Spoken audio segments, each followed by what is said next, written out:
శాంతి గురించి కథలు రోజుకొకటి బయటపడుతూనే ఉన్నాయి. మనం వింటూనే ఉన్నాం. అనుకోకుండా బిడ్డకి తండ్రి ఎవరు అనే కథతో మొదలైన శాంతి జర్నీ ఇప్పుడు ఆవిడ అక్రమాల చిట్టా అంతా ఒక్కొక్కటిగా బయటపడుతుంది. ఆవిడ ఏమేమి అక్రమాలు చేసిందో, వాటి తర్వాత పర్యవసానం ఎలా ఉంటుందో మాట్లాడుకుందాం. మనతో పాటు సామాజికవేత్త అలాగే ఆధ్యాత్మికవేత్త శ్రీ ఇంగువ కరుణ గారు ఉన్నారు. ఆవిడతో మాట్లాడదాం. నమస్తే అమ్మ. నమస్తే. మనం ఆల్రెడీ శాంతి గురించి మాట్లాడుకున్నాం కదా. అప్పుడు ఏంటంటే పాపం బిడ్డకి తండ్రి ఎవరు అని చెప్పేసి ఆ ముగ్గుట్లో ఎవరెవరెవరెవరు ఒక గొడవ నడుస్తా ఉంది.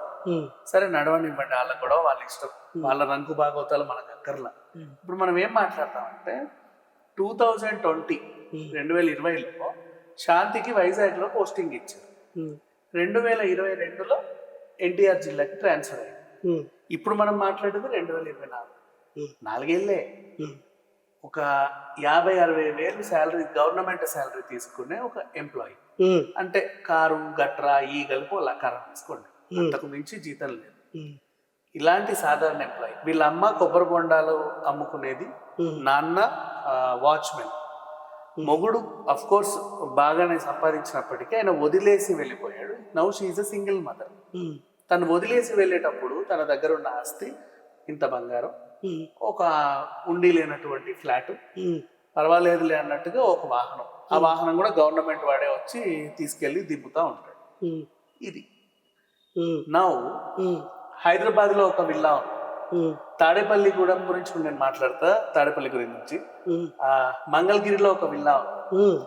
వైజాగ్ లో 10 ఎకరాల మామిడి తోట ఉంది. అదే వైజాగ్ లో ముక్కలు ముక్కలు ముక్కలు ముక్కలు, అక్కడో ముక్క అక్కడో ముక్క, 200 గజాలు, 300, 350, 330, 180, అలా ఒక 50కి పై చిలుకుంది. ఏమిటి 50కి పై చిలుకు? భూములు, ఫ్లాట్లమ్మా.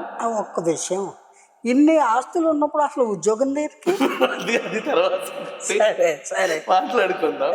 నెక్స్ట్ ఇప్పుడు తాడేపల్లిగూడెం గురించి ప్రత్యేకంగా చెప్పుకోవాలి. జగన్ ప్యాలెస్ ఉంది అక్కడ. సాక్షాత్తు అప్పటి ముఖ్యమంత్రి జగన్ ప్యాలెస్ కి కూతవేటు దూరంలోనే, ఇట్లా బాల్కనీ చూస్తే కనబడే అంత దూరంలో ఈవిడ ఒక పెద్ద విల్లా కట్టింది. దాంట్లో కూలీ పనులు చేసే వాళ్ళకి కూడా భోజనాలు పంపింది. అవి కూడా సీతారామయ్య సత్రం నుంచి సరఫరా చేసింది. అంటే గవర్నమెంట్ దేవాదాయ శాఖ అకౌంట్ లో ఇట్లా. అండ్ ఈ భూములు కూడా దేవాదాయ శాఖకు సంబంధించిన ముక్కలు ఉంటాయి కదా, అందులో చిన్న కత్తిరింపు ఈ ముక్కలు కూడా. నేను వాళ్ళ సొంత ఆస్తులేమో సంపాదించుకున్నవేమో అనుకున్నాను. ఇవి బయటపడ్డాయి. నెక్స్ట్ ఇంకొకటి బయటపడింది. గుళ్ళల్లో మినిమం 5 లక్షల ఆదాయం పైనుంచి ఉంటే గుళ్ళన్నిటి కూడా ఎండోమెంట్ డిపార్ట్మెంట్ టేక్ ఓవర్ చేస్తుంది. ఆ స్థాయి కమిషనర్ కాబట్టి ఈవిడ పర్యవేక్షణలో జరగాల్సిన పనులన్నీ కూడా, షాపులు లీజులు ఇస్తారు చూసారా, అవి వేలం పాటేసి ఇస్తారు. వేలం లేకుండా సాయంత్రం ఇంటికి రండి కవర్ పట్టుకొని మీకు ఇచ్చేస్తానని ఇచ్చిందంట. అండ్ ఇంకేంటి, గుళ్ళో అమ్మవారి నగలు అవన్నీ ఉంటాయి కదా. ఇప్పుడు మీరు ఒక కిరీటం పెట్టారమ్మా నాకు, సాయిబాబాకి దానం చేసి ఒక కిరీటం, మీరు మళ్ళీ వచ్చి చూసుకున్నా రోజు మీ కిరీటం కనబడాలి. కానీ మీరిచ్చిన కిరీటం అది కాదు. అలాంటి ఇంకో కిరీటం అక్కడ పెడుతున్నారు, మీరిచ్చిన కిరీటాన్ని వెనకాల వేస్తున్నారు. గుడికి సంబంధించిన తాపడాలు అవి ఇవన్నీ కూడా పీకేసి ఇత్తడివి అవి పెట్టాలి. ఎవరొచ్చి రోజు రాకి చూస్తారు, గుడే కదా. అవును. ఇలాంటి అక్రమాలన్నీ చేసి బోలెడంతా సంపాదించింది. నెంబర్ 1. మరి ఇంత చేస్తుంటే ఎవరు అడగలా ఏమిటి, యథేచ్ఛగా ఎలా చేసింది అని అడిగితే ఈవిడకి విజయసాయి రెడ్డి అండదండలు ఉన్నాయి అంటున్నారు. విజయసాయి రెడ్డి స్థాయికి ఈ శాంతే కావాలా? ఆయన తలుచుకుంటే ఇంకెవరన్నా రావచ్చు, అప్సరస రావచ్చు, పైనుంచి అసలు దిగిరావాలి, దేవకన్య దిగిరావాలి. ఆ రేంజ్ స్థాయి ఉన్నటువంటి మనిషి ఆయన. అలాంటి మనిషి. ఈ శాంతే ఎందుకు అంటే, ఈ శాంతి ఆయనకి అప్పుడప్పుడు, అంటే ఈవిడ ఏమన్నా చోరకళలో ఎక్స్పర్ట్ ఏమోనండి. ఆయనకి అప్పుడప్పుడు సార్లు ఢిల్లీ వెళ్ళి వస్తా ఉంటారు. కూడా వెళ్ళి కూడా రా, 2 రోజులు హోటల్లో ఉంటుంది, ఇది ఇస్తామని అమ్మాయిలు పంపించారు. ఉద్యోగం కోసం వచ్చే అమ్మాయి అలాంటి సరఫరా చేసేది అని ఒక రిటైర్డ్ జడ్జ్ ఎలిగేషన్ పాస్ చేసేది. నిజమో కాదో మనకు తెలియదు. అంటే ఈవిడ చోరకల బాగానే ఉంది, అడిగేవాడు లేడా అంటే అండదండు ఉంది. అండదండు ఉన్నోడికి ఈవిడికే ఎందుకు ఇవ్వాలి అంటే ఈవిడ చేసే సహాయం ఇలా ఉంది. ఇప్పుడు ఈ మొత్తాన్ని ఎలా చూడాలి? దేవుడి నగలు కొట్టేసే వాళ్ళని ఏమంటారు, అసలు ఎందుకు ఇంకా ఈ అక్రమాల తర్వాత సంగతి, ఈ అక్రమ సంబంధం తర్వాత సంగతి, పిల్లోడికి తండ్రి ఎవడు తర్వాత సంగతి. 4 ఏళ్లలో కొన్ని వేల కోట్ల ఆస్తులకి అధిపతి అయ్యి అండ్ అధికారులకి అమ్మాయిల్ని సప్లై చేస్తా గుడిలో నగలు దొబ్బేసి, దేవాదాయ శాఖ నగలు సంబంధించిన భూములు దొబ్బేసి, చివరికి భక్తులకు పెట్టాల్సిన ప్రసాదాన్ని కూడా దొబ్బేసి, ఇంట్లో పని వాళ్ళకి అన్న ప్రసాదాలని ఇంట్లో పని వాళ్ళకి పెట్టుకొని ఈవిడ సాధించింది ఏంటి? నెక్స్ట్ ఈవిడ అసలు ఈవిడ తర్వాత జీవితం ఎలా ఉండబోతుంది చెప్పండి. ఇది అంటే వింటే ఏమనిపిస్తుందంటే, ఒక పథకం ప్రకారము ఒక వ్యక్తి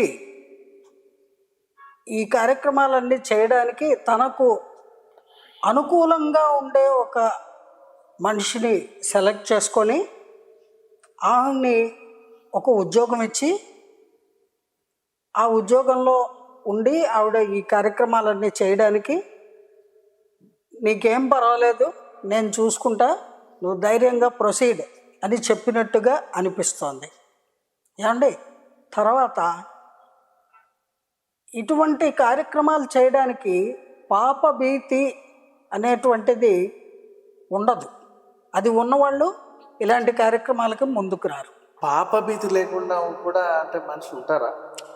ఉంటారు. స్వార్థము ఎంతటి అనర్థాలకు దారి తీస్తుందంటే, అందుకు ఎగ్జాంపుల్ ఇప్పుడు మనం చూస్తున్న సంఘటనలు, వింటున్న మనుషుల చర్యలు. ఏమండి, అంచేత పాపభీతి ఉంటుంది అనేది 50-50 ఛాన్సెస్. అది లేని వాళ్ళే ఇటువంటి కార్యక్రమాలకి ఫార్వర్డ్ స్టెప్ తీసుకుంటారు. అలాంటి ఒక స్త్రీమూర్తిని ఎన్నుకొని ఆవిడకి ఆ పదవి ఇచ్చి, ఆ ఉద్యోగం ఇచ్చి, అక్కడ ఆవిడ్ని ఆ కార్యక్రమాలకే వినియోగించినట్టుగా ఉంది. ఇప్పుడు మీరు చెప్పినవన్నీ విన్న మీదట నాకు అనిపిస్తున్నది. రెండవది, ఆ సొమ్మంతా కూడా ఒక్క మాటలో చెప్పాలి అంటే ప్రజాధనము.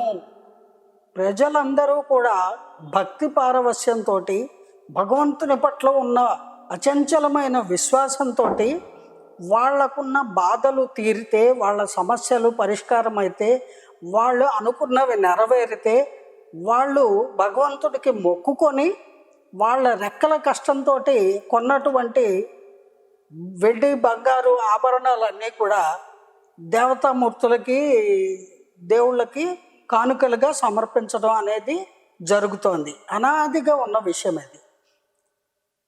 అంచేత ఇది ప్రజల యొక్క కష్టార్జితము. ఎప్పుడైతే భగవంతుడికి ఒకసారి కైంకర్యం చేసి భగవంతుడికి ఆ కానుకలు సమర్పించారో అవి దేవుడి సొత్తు. దేవుడి మాన్యాలు అంటారే, దేవుడి సొత్తు.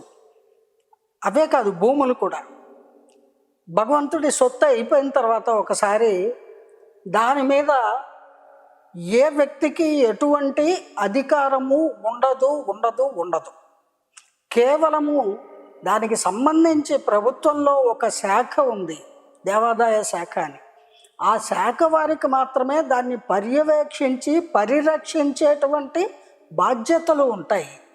అంటే దాన్ని ఎగ్జిక్యూట్ చేయడము, దాన్ని ఇంకా డెవలప్ చేయడము, దాన్ని భద్రంగా కాపలా కాయడము, దాన్ని సద్వినియోగానికి మాత్రమే వినియోగపడేలా చూసి వాళ్ళు బాధ్యతాయుతంగా బాధ్యత తీసుకొని ప్రవర్తించాలి. అందుకోసము ఆ శాఖ.